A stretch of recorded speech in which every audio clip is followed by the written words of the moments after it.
നെഹെമിയ 13-ാം അധ്യായം. നെഹെമിയായുടെ നവീകരണങ്ങൾ. ആ ദിവസം ജനം കേൾക്കെ മോശയുടെ നിയമഗ്രന്ഥത്തിൽ നിന്ന് അവർ വായിച്ചു.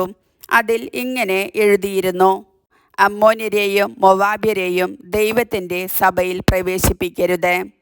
ഇസ്രായേൽ ജനത്തെ അപ്പവും വെള്ളവും കൊടുത്ത് സ്വീകരിക്കുന്നതിനു പകരം അവരെ ശപിക്കാൻ ബാലാമിനെ കൂലിക്കെടുത്തവരാണ് അവർ. എന്നാൽ ദൈവം ആ ശാപത്തെ അനുഗ്രഹമായി മാറ്റി. നിയമം വായിച്ചുകേട്ട ജനം അന്യജനതകളെ ഇസ്രായേലിൽ നിന്ന് അകറ്റി. എന്നാൽ ഇതിനു മുൻപ് പുരോഹിതനും തോബിയായുടെ സുഹൃത്തും ദേവാലയ മുറികളുടെ ചുമതലക്കാരനുമായ എലിയാഷിബ് തോബിയായ്ക്കു വേണ്ടി ഒരു വലിയ മുറി സജ്ജമാക്കി. അതിലാണ് ധാന്യബലിക്കുള്ള വസ്തുക്കളും കുന്തുരുക്കവും പാത്രങ്ങളും ലേവ്യർ, ഗായകർ, കാവൽക്കാർ എന്നിവർക്ക് കൽപ്പന പ്രകാരം നൽകിയിരുന്ന ധാന്യം, വീഞ്ഞ്, എണ്ണ എന്നിവയുടെ ദശാംശവും പുരോഹിതന്മാർക്കുള്ള സംഭാവനകളും മുൻപ് സൂക്ഷിച്ചിരുന്നത്. ഈ സമയത്ത് ഞാൻ ജെറുസലേമിൽ ഉണ്ടായിരുന്നില്ല. ബാബിലോൺ രാജാവായ അർത്താക്സർക്സസിൻ്റെ 32-ാം ഭരണവർഷത്തിൽ ഞാൻ രാജാവിനെ കാണാൻ പോയിരിക്കുകയായിരുന്നു. കുറച്ചുകാലം കഴിഞ്ഞ് ഞാൻ രാജാവിനോട് വിടവാങ്ങി ജെറുസലേമിൽ തിരിച്ചെത്തി.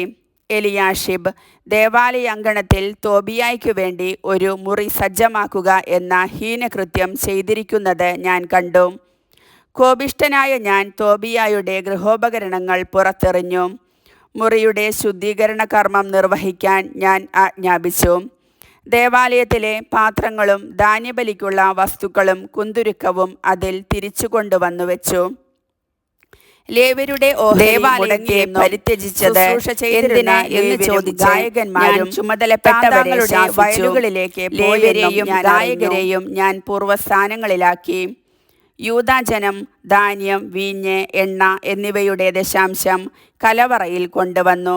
സംഭരണശാലകളുടെ സൂക്ഷിപ്പുകാരായി പുരോഹിതൻ ഷെലമിയായെയും നിയമജ്ഞൻ സാദോക്കിനെയും ലേവ്യനായ പെദായയെയും അവർക്ക് സഹായത്തിന് സക്കൂറിൻ്റെ മകനും മത്താനിയായുടെ പൗത്രനുമായ ഹനാനെയും ഞാൻ നിയമിച്ചു. അവർ വിശ്വസ്തരായി പരിഗണിക്കപ്പെട്ടിരുന്നു. തങ്ങളുടെ സഹോദരന്മാർക്ക് അവരുടെ ഓഹരി നൽകുകയായിരുന്നു അവരുടെ ചുമതല. എൻ്റെ ദൈവമേ, ഈ പ്രവൃത്തി മൂലം എന്നെ സ്മരിക്കണമേ. എൻ്റെ ദൈവത്തിൻ്റെ ആലയത്തിനും അങ്ങയുടെ ശുശ്രൂഷയ്ക്കും വേണ്ടി ഞാൻ ചെയ്തിട്ടുള്ള സൽകൃത്യങ്ങൾ അങ്ങ് മറക്കരുതേ. അക്കാലത്ത് യൂദാജനം സാബത്തിൽ മുന്തിരിച്ചക്ക് ആട്ടുന്നതും ധാന്യക്കറ്റ കഴുതപ്പുറത്ത് കയറ്റുന്നതും ജെറുസലേമിലേക്ക് വീഞ്ഞ്, മുന്തിരി, അത്തിപ്പഴം എന്നിവയും മറ്റു ചുമടുകളും കൊണ്ടുവരുന്നതും ഞാൻ കണ്ടു. അവ വിൽക്കുന്നവരെ ഞാൻ ശാസിച്ചു. ടൈറിൽ നിന്ന് വന്ന് ജെറുസലേമിൽ വസിച്ചിരുന്ന ആളുകൾ സാബത്തിൽ യൂദായിലെയും ജെറുസലേമിലെയും ജനത്തിനു വേണ്ടി മത്സ്യവും മറ്റു സാധനങ്ങളും കൊണ്ടുവന്ന് വിറ്റിരുന്നു. യൂദായിലെ പ്രമുഖന്മാരെ ഞാൻ കുറ്റപ്പെടുത്തി. സാബത്തു ദിനത്തെ അശുദ്ധമാക്കി എത്ര വലിയ തിന്മയാണ് നിങ്ങൾ ചെയ്യുന്നത്! നിങ്ങളുടെ പിതാക്കന്മാർ ഇങ്ങനെ ചെയ്തതുകൊണ്ടല്ലേ നമ്മുടെ ദൈവം നമുക്കും നമ്മുടെ നഗരത്തിനും ഈ ദുരിതം വരുത്തിയത്. എന്നിട്ടും സാബത്ത് അശുദ്ധമാക്കി നിങ്ങൾ ഇസ്രായേലിൻ്റെ മേൽ പൂർവോപരി ക്രോധം വിളിച്ചു വരുത്തുന്നു. സാബത്തിന് മുൻപ് ഇരുട്ട് വ്യാപിക്കാൻ തുടങ്ങുമ്പോൾ ജെറുസലേമിൻ്റെ കവാടങ്ങൾ അടയ്ക്കണമെന്നും സാബത്ത് കഴിയുന്നതുവരെ തുറക്കരുതെന്നും ഞാൻ നിർദ്ദേശിച്ചു. സാബത്തു ദിവസം കവാടങ്ങളിലൂടെ ചുമട് കൊണ്ടുവരാതിരിക്കാൻ ദാസന്മാരെ ഞാൻ കാവൽ നിർത്തി. കച്ചവടക്കാർക്കും എല്ലാവിധ വ്യാപാരികൾക്കും ജെറുസലേമിന് വെളിയിൽ 1-2 പ്രാവശ്യം താമസിക്കേണ്ടി വന്നു. അപ്പോൾ ഞാൻ അവരെ ശാസിച്ചു: നിങ്ങൾ എന്താണ് മതിലിനു മുൻപിൽ താമസിക്കുന്നത്? ഇത് തുടർന്നാൽ എനിക്ക് ബലം പ്രയോഗിക്കേണ്ടി വരും. പിന്നീട് അവർ സാബത്തിൽ വന്നിട്ടില്ല. സാബത്തു ദിവസം വിശുദ്ധമായി ആചരിക്കേണ്ടതിന് തങ്ങളെ തന്നെ ശുദ്ധീകരിക്കുകയും കവാടങ്ങൾ കാത്തു സൂക്ഷിക്കുകയും ചെയ്യാൻ ലേവ്യരോട് ഞാൻ കൽപ്പിച്ചു. എൻ്റെ ദൈവമേ, ഇതും എനിക്ക് അനുകൂലമായി ഓർക്കണമേ. അങ്ങയുടെ അനശ്വര സ്നേഹത്തിൻ്റെ മഹത്വത്തിനൊത്ത് എന്നെ രക്ഷിക്കണമേ. ഇക്കാലത്ത് അഷ്ദോദ്, അമ്മോൻ, മൊവാബ് എന്നീ ദേശങ്ങളിലെ സ്ത്രീകളെ വിവാഹം ചെയ്ത യഹൂദരെ ഞാൻ കണ്ടു.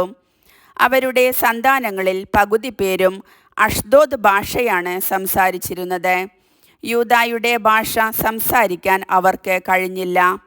താന്താങ്ങളുടെ ഭാഷ മാത്രമേ അവർ അറിഞ്ഞിരുന്നുള്ളൂ. ഞാൻ അവരോട് തർക്കിക്കുകയും അവരെ ശപിക്കുകയും ചിലരെ പ്രഹരിക്കുകയും ചെയ്തു. അവരുടെ തലമുടി ഞാൻ വലിച്ചു പറിച്ചു. അവരെ കൊണ്ട് ദൈവനാമത്തിൽ ശപഥം ചെയ്യിച്ചുകൊണ്ട് ഞാൻ പറഞ്ഞു, നിങ്ങളുടെ പുത്രിമാരെ അവരുടെ പുത്രന്മാർക്ക് നൽകുകയോ അവരുടെ പുത്രിമാരെ നിങ്ങളോ നിങ്ങളുടെ പുത്രന്മാരോ സ്വീകരിക്കുകയോ അരുത്. ഇസ്രായേൽ രാജാവായ സോളമൻ ഇത്തരം സ്ത്രീകൾ നിമിത്തം പാപം ചെയ്തില്ലേ? അവനെപ്പോലൊരു രാജാവ് ജനതകൾക്കിടയിൽ ഇല്ലായിരുന്നു.